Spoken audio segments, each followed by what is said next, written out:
Greater Hyderabad municipal కార్పొరేషన్లో వార్డుల పునర్విభజనపై GHMC council ప్రత్యేక సమావేశం భగ్గుమంది. సభ ప్రారంభమైన అనంతరం వార్డుల పునర్విభజనపై జీహెచ్ఎంసీ కమిషనర్ ఆర్వి కర్ణన్ వివరణ ఇచ్చారు. జీవో 570 రూల్ 4 ప్రకారం సహజ సరిహద్దులు, నాలాలు, మేజర్ రోడ్లు, గ్రామాల పాత రికార్డులు, సర్వే నెంబర్ల ప్రకారం వార్డులను 300కు పెంచినట్లు తెలిపారు. దీనిపై పార్టీలకు అతీతంగా నగర కార్పొరేటర్లతో పాటు ఎక్స్ అఫీషియో సభ్యులైన నగర ఎమ్మెల్యేలు, ఎమ్మెల్సీలు తీవ్ర అభ్యంతరం తెలిపారు. అశాస్త్రీయంగా జరుగుతున్న డివిజన్ల పునర్విభజన నగర ప్రజలకు శాపంగా మారనుందని వారు మండిపడ్డారు. వెంటనే ప్రభుత్వం పునరాలోచించి అన్ని అంశాలను పరిగణలోకి తీసుకున్నాకే తుది నోటిఫికేషన్ జారీ చేయాలని డిమాండ్ చేశారు. వార్డుల పునర్విభజన రాజ్యాంగ స్ఫూర్తికి విరుద్ధంగా చేస్తున్నారని బీఆర్ఎస్ మండిపడింది. వార్డుల డీలిమిటేషన్ ప్రక్రియపై అభ్యంతరం తెలిపిన బీఆర్ఎస్ ఎక్స్ అఫీషియో సభ్యులు వార్డుల పునర్విభజన చిందరవందరగా ఉందన్నారు. కనీస సమాచారం లేకుండా ఇంత పెద్ద కార్యక్రమం ఎలా చేపడతారని ఎమ్మెల్యే తలసాని శ్రీనివాస్ యాదవ్ ప్రశ్నించారు. వార్డుల పునర్విభజనపై కార్పొరేటర్ల అభ్యంతరాలు పరిగణలోకి తీసుకోవాలని సూచించారు.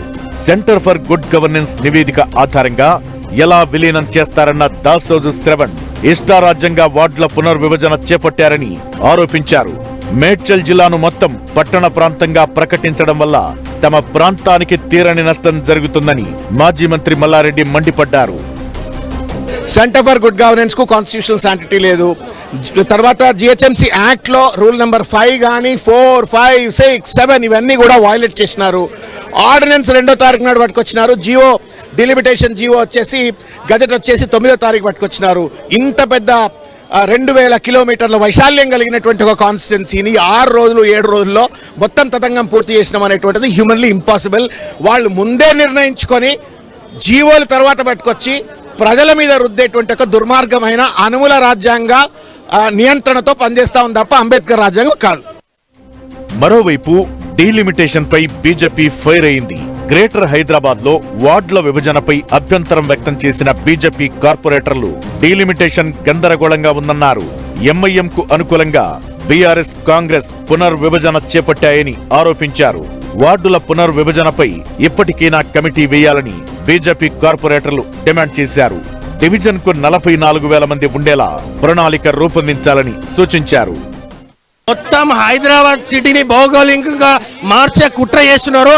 కేవలం మైనారిటీ సంతుష్టీకరణ విధానాల కోసం, వాళ్ళ ఓట్ల కోసం ఒక హైదరాబాద్ సిటీనే ఇస్లామిక్ సిటీగా మార్చే కుట్రనే ఈ యొక్క డీలిమిటేషన్ ప్రాసెస్ అని.